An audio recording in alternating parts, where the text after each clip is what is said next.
Nag-trending pala ako. Iba rin naman to si Katon niya, nagte-trending no.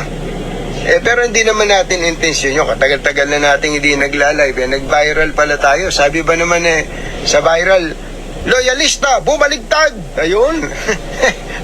Loyalista, bumaligtad. Tapos pandaw, basta gamit na gamit ng mga DDS yung portion ng ating live nung nakaraang Sabado okay lang naman yun. Tama naman yun at hindi naman nagbabagong ating panindigan that I am calling out the President to do something about the corruption in government. Grabe mga nangyayari ngayon, ano? Oo nga, Katonying. Talagang magagalit ka. Depende kung saan ka nakatayo, ano? Oo nga. Magagalit ka kung ikaw ay pro Duterte. Magagalit ka pagka ikaw ay pro BBM. Isang magandang araw mga mahal kong mga kababayan at mga taga-subaybay sa ating channel. Ngayon po ang ating bibigyan ng oras at panahon. Itong reaction ni Ka Anthony Taberna. Marami kasing nagsasabi na tila bumaliktad na daw po ito sa kanyang prinsipyo. Sino ba ang kanyang pinapanigan dito? Sinasabi nilang loyalista ba siya o isang DDS? Kasi yung iba hindi po maintindihan si Katonying. Ano ba yung kanyang sinasabi dito mga kababayan? Ang reaksyon ni Katonying dito na tila sumabog na hindi niya na matagalan. Kasi kung ikaw ay loyalista, tila uusok ang ilong mo dito sa inis. Kung isa kang DDS, tila matutuwa ka. Yun ba ang kanyang ibig sabihin mga kababayan? Meron bang kinikilingan si Ka Anthony Taberna na isang kilalang komentarista sa mundo ng social media at isang TV personality na isang batikang mamamahayag na talagang kilalang kilala at sikat ito sa kanyang mga banat? Sino ba talaga ang kanyang pinapanigan? Sino ba talaga ang tama at mali sa mga nangyayaring ito? Mga mahal kong mga kababayan. Kaya ito na po, hindi na natin patatagalin pa kasi yung iba talaga atat-atat na marinig itong tila pasabog na sagad-sagaran na hindi na matagalan ni Katonying. Pakinggan po natin kasi uusok ang ilong mo dito kung isa kang loyalista at kung isa kang DDS naman na maka-Duterte ka, tila matutuwa ka. Yun ba ang kanyang ibig sabihin? Yun ba ang ibig sabihin ni Katonying? Pakinggan po natin ito kasi interesting ito mga kababayan kasi marami kasi nga nagsasabi kay Katonying na bumaliktad na ito. Bumaliktad na po ito. Hindi na daw siya loyalista. Isa bang loyalista si Katonying o isang neutral? Pakinggan po natin ito. Grabe mga nangyayari ngayon, ano?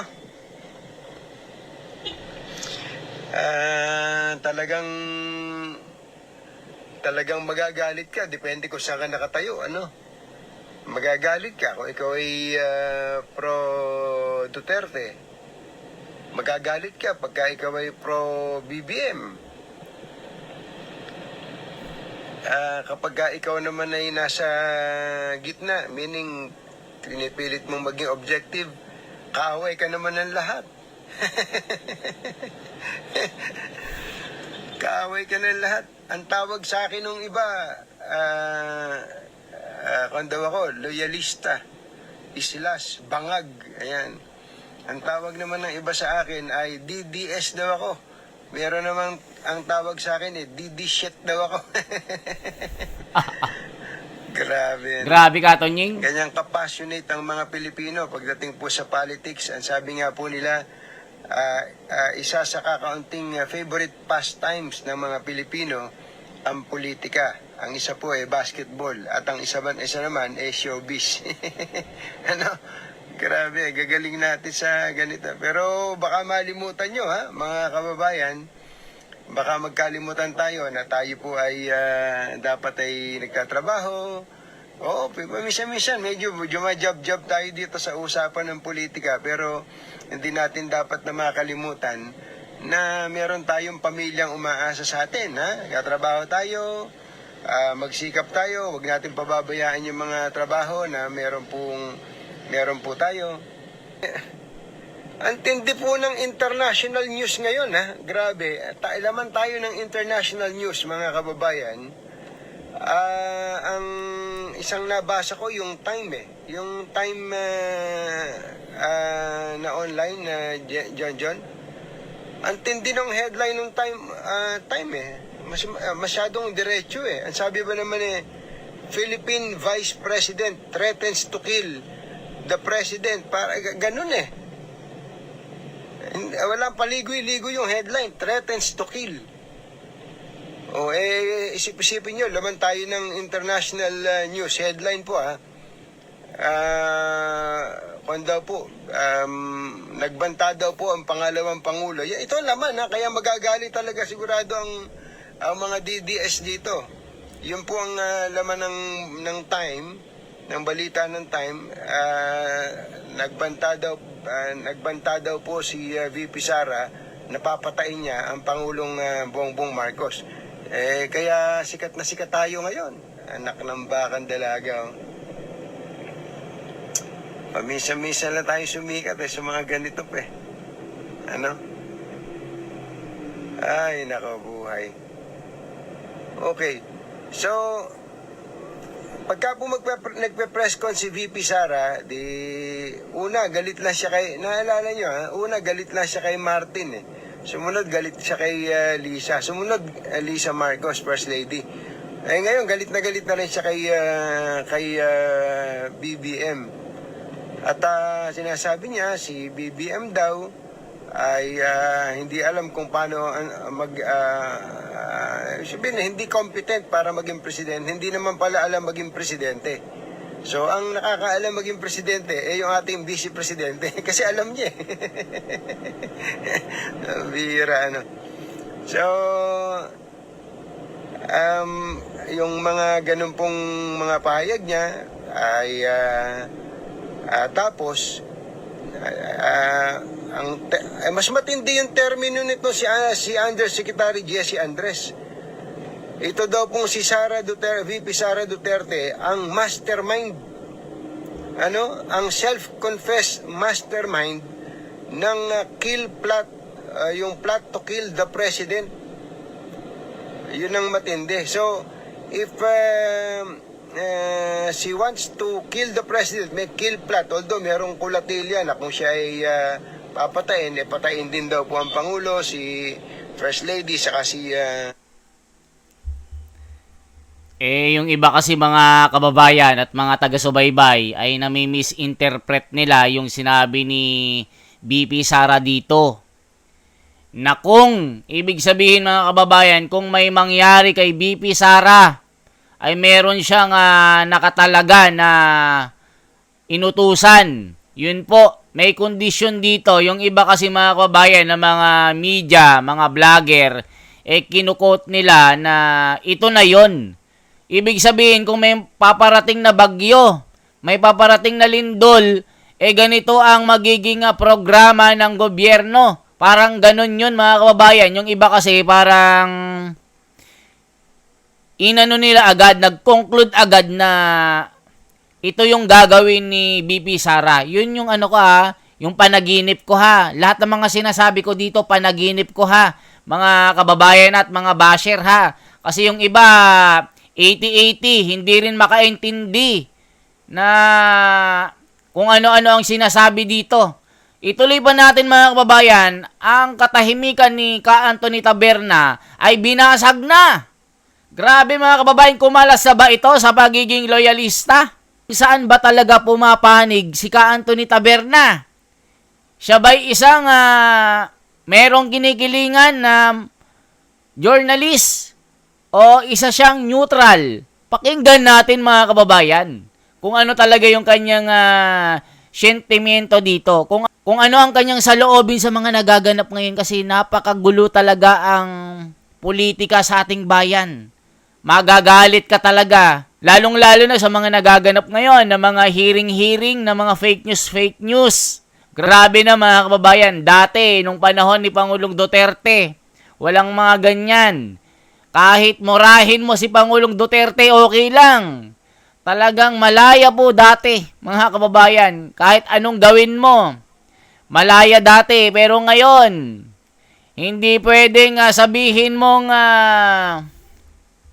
gago yung isang politiko kasi mako-contempt ka. Hindi pwedeng sabihin mong tanga yung isang politiko kasi mayayari ka. Hindi pwedeng sabihin mong bobo ang isang nakaupo kasi ipapatawag ka sa hearing sa Quadcom.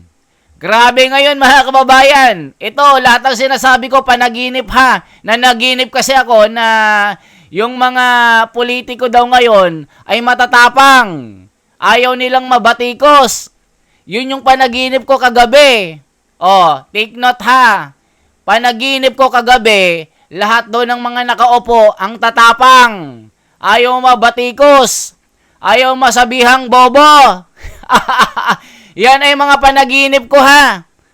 Para wala kayong masabi, lahat ng mga sinasabi ko dito, panaginip lamang. Gre-react lamang po tayo dito. Okay, let's go to the topic. Si Martin, Speaker Martin Romualdez, ang sabi po ni Attorney Undersecretary Jesse Andres, mastermind siya. Kasi merong plot di ba? May plot to kill the president. Tapos meron pong inutusan at sabi niya hindi ito joke. Kaya lang nung bandang huli siguro naisip nila na mukhang sablay yun, medyo bumabawi. Ang sabi yun daw kanyang statement was maliciously taken out of logical context. Ano naman ang out of context din very in clear and specific terms yung ginamit sa pangungusap. Patayin, di ba? Hindi naman patayin sa kiliti. Patayin talaga. Sus Mariano kain daw.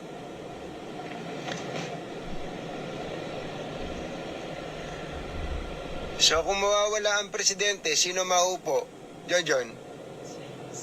Si VP Sara.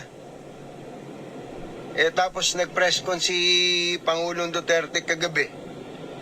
Hilig nila sa madilim, ang sabi po ng dating Pangulong Duterte, nananawagan daw po siya sa Armed Forces of the Philippines na kumilos na. So parang ini-incite niya na mag-aklas laban sa pamahalaan ang sandatahan lakas ng Pilipinas. Alam ba ang magiging resulta? Ano po ang magiging resulta kapag po halimbawa makinig ang armed forces kay Pangulong Duterte at halimbawa nga magkudita at pagkatapos ay magtagumpay? Di mauupo si VP Sara. So, ganun na ba ngayon ang game plan? To oust the president sa anumang paraan so that VP Sara can take over. Kaya yun mga katanungan po natin yan Yan ang katanungan natin Malayo na narating nitong mahirap talagang maging magkaaway yung dating magkabati Totoo yan, makatunying, mahirap. Kasi kaibigan mo yan dati Parang talagang kapatid ang turingan Pero pag nag-away na kayo, lalo na pag inutangan ka na, nako, yari na. Talagang mahirap ng singilin. Kung kaibigan mo, kaaway mo, nako po, mahirap nang maibalik yung puti sa dati. Na pagka nagkamantya na, mahirap nang labahan. Mahirap nang tanggalin yung mga manti-mantika na nakalagay dyan, na mga spaghetti na nung isinuot mo, napakalinis. Pero nung binato ko na ng spaghetti, may mga stain na. Mahirap ng ikula, mahirap ng labahan at ibalik sa dating kalagayan nito. Ganyan din ang pagkakaibigan, Katunying. Mahirap. Ituloy pa natin mga kababayan anong sinasabi ni Katunying dito. Magagalit ka ba kay Katunying? Kung isa kang loyalista, isa kang DDS, saan ba si Katunying? Meron ba siyang kinikilingan dito? Pakinggan po natin parang saan po talaga ang tinitindigan ni Katunying. Kasi yung iba kasi hindi makaintindi na basta na lang ay si Katunying, baliktad na yan. Isa ng ano yan, isa ng DDS yan, isang loyalista yan. Pumapanig yan sa mga ganun yung mga sinasabi nila mga kababayan. Pero hindi nyo alam si Katunying, panig lamang ito sa katwiran. Panig lamang ito sa tama. Wala siyang kinikilingan na hindi gaya ng ibang mga kilalang komentarista dyan na meron silang tinitindigan. Si Katunying kasi mga kababayan, isa po itong mananampalataya. Isa po itong kaanib sa Iglesia ni Cristo na merong kabanalan. Susunod lamang po ito sa katwiran na isinasaad po ng batas at isinasaad po ng banal na kasulatan. Kung ano yung mga doktrina ay dun lamang po siya. Binabati ko si Katunying na bumaliktad na daw, kesyo ganito, ganyan. Hindi na daw siya ganito. Dati, sanggang dikit ni PBBM. Ngayon, kumalas na ito. Ganun yung mga sinasabi nila mga kababayan. Nanaginip na naman ako kagabi, si Katunying daw. Ayaw daw niya sa bumabaluktot ng batas. Ayaw daw niya ng wala sa katwiran. Kumalas na daw siya doon sa mga taong hindi kayang panindigan ang katotohanan. Ang katotohanan kasi ay mananaig. Nanaginip ako kagabi si Katunying, ayaw niya ng ganung mga tao. Yun yung panaginip ko ha. Wag kayong magagalit kasi lahat panaginip ko lang ito. Napansin nyo ba yun? Kapag yung dating magkaibigan ang nag-away, ay nako, kita mo naman kung magbeso-beso sila. Si Martin Romualdez saka si BP Sara dati, nako kung magkabeso-beso. Alas magkapalit ng muka. Si BP Sara, si First Lady Lisa Araneta, halos magkapalit ng muka sa beso-beso. Si BBM saka si BP Sara, ay talaga namang parang sasabihin mong, uy, may crush. Hindi po ba mga kababayan? Pero ngayon, naku po, nanang ko po. Ano kaya magiging ending nito, no? Bihira nating nakita nyo naman yung statement ng Pangulong Bongbong Marcos kahapon. Tiim bagang. Kumbaga, may kasamang pagtitimpi. So, ang tanong now that President Marcos orders an investigation dito po sa kill plot na to, kumbaga ibabato siguro ngayon ang buong gobyerno kay VP Sara, no? At sa mga kasabwat, kasi may kinausap Alam namang salamin lang ang kinausap ni VP Sara. May kinausap na hitman patayin at sumang-ayon naman daw yung papatay tapos nung nagsalita si Pangulong Bongbong Marcos na ano sabi niya? Yung papalagan niya itong akbang na to. Papalagan, parang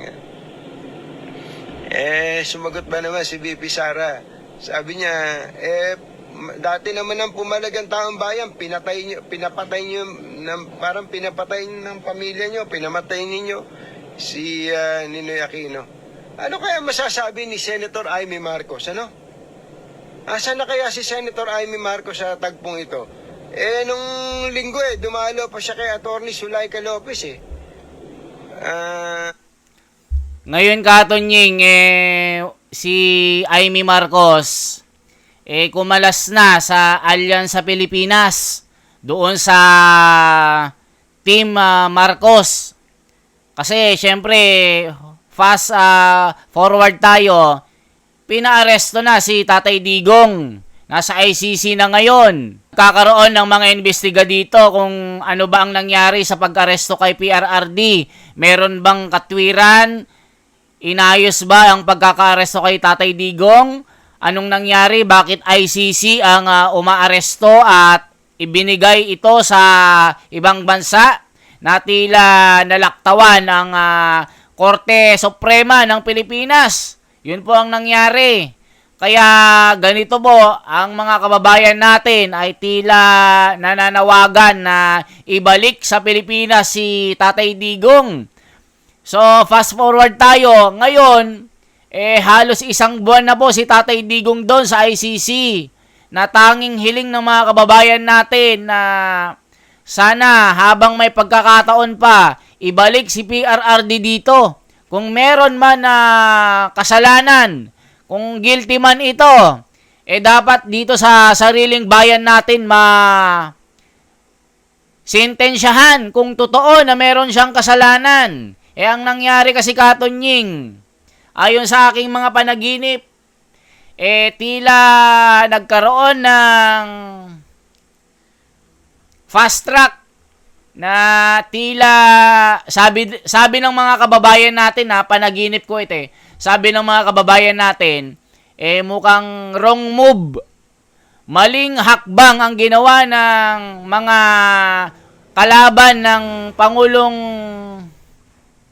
Duterte sa kanyang pagkakaresto. Tila nagkamali kasi tignan nyo yung buong bayan nagkakagulo ngayon, nagkakaroon ng mga political rally na ang hiling nila makauwi si Tatay Digong. Yung mga abogado nagkakakontra-kontra kung ano ba ang tama, ano yung mali.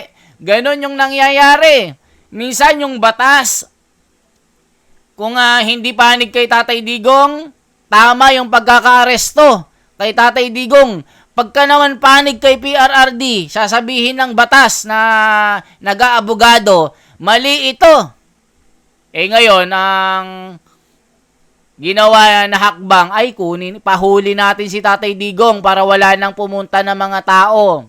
O yun, nung nahuli na si Tatay Digong, lalong dumami ang tao na nagpupunta sa PDP. Kasi parang sinasabi ng taong bayan, mali ang hakbang ng gobyernong ito. Bumaba na rin ang rating ng Pangulo. Yung partido Alyansa Pilipinas nila, bumaba na din. Yung dating kulelat na sinasabi nilang Marco Beta, ngayon, nandun na sa number 12, mga kababayan, na dating kulelat. Yung dating number 1 ng Alyansa Pilipinas ay nasa kulelat na. Pero si Marcoleta, habang lumalapit ang eleksyon, ay nagiging agresibo at tumataas yung rating niya. Matindi, mga kababayan, ano? Ano sa tingin nyo? Bakit tumataas ang rating ni Marcoleta? Ang number 1 ngayon si Bongo. Number 2 si Senator De La Rosa. Number 12 si Congressman Marcoleta. Yung iba, kolelat na. Malas na din si Amy Marcos, si Villar, yung Camille Villar, di umano, hindi na rin nagpupunta. Si Bong Revilla, wala na din. Mga kababayan, kumbaga, allegedly, hindi na nagpupunta sa mga campaign rally ng partido ni BBM kasi nga po, apektado po sa pagbaba ng rating nito. Bakit kaya, mga kababayan, anong nangyari? Bakit biglang mula itaas, bumagsak itong rating ng partido ni BBM? Anong nangyari? Ayon sa aking mga panaginip, yung mga opinion ko dito, mga panaginip ko lang kaya siguro nangyari yan, sobrang nasaktan yung mga tao Isang dating Pangulo ng Pilipinas ay dakpin ng sariling kababayan. Tapos isinuko sa dayuhan na nagkasala di umano ng paglabag sa karapatan ng pantao.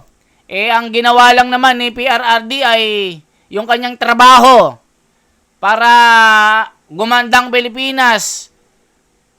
Tumahimik yung mga gumagawa ng krimen.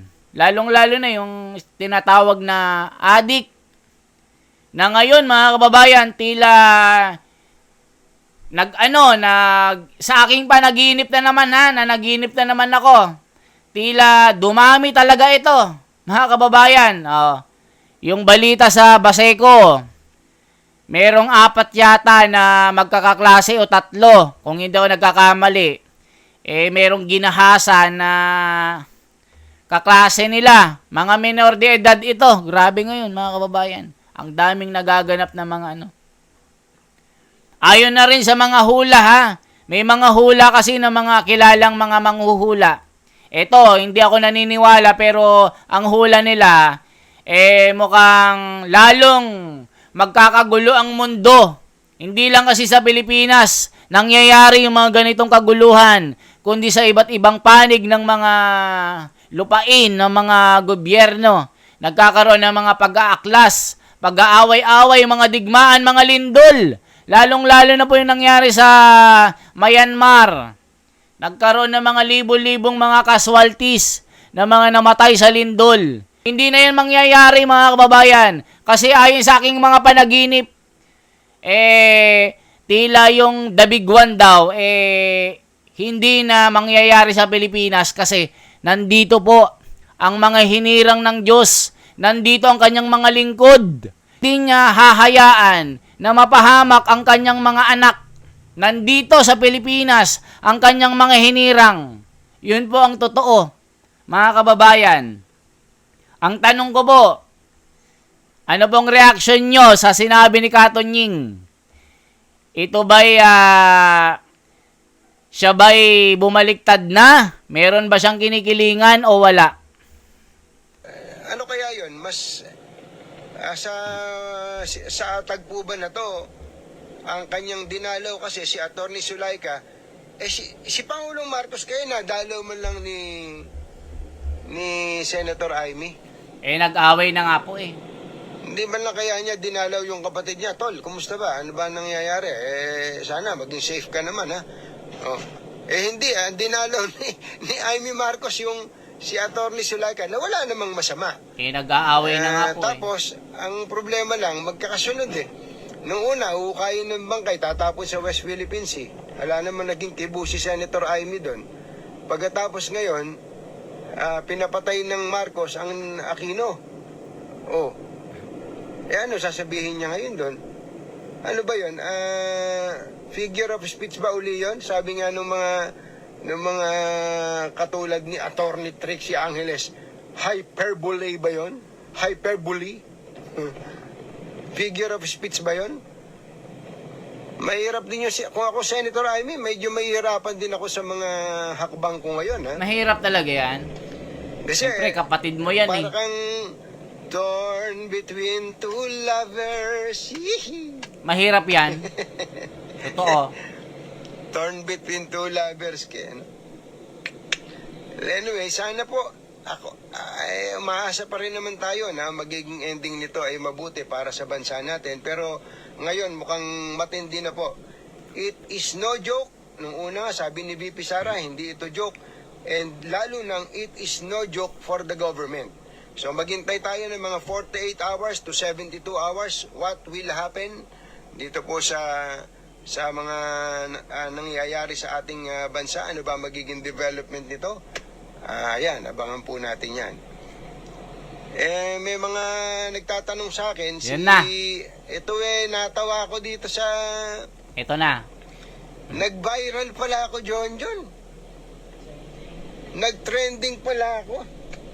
Iba rin naman to si Katonying, nagte-trending no. Pero hindi naman natin intensyon yun. Katagal-tagal na natin hindi nagla-live. Nag-viral pala tayo. Sabi ba naman ang sabi viral, niya? Loyalista, bumaligtad. Nako po, bumaliktad na talaga si Katonying. Loyalista, bumaligtad. Nako po,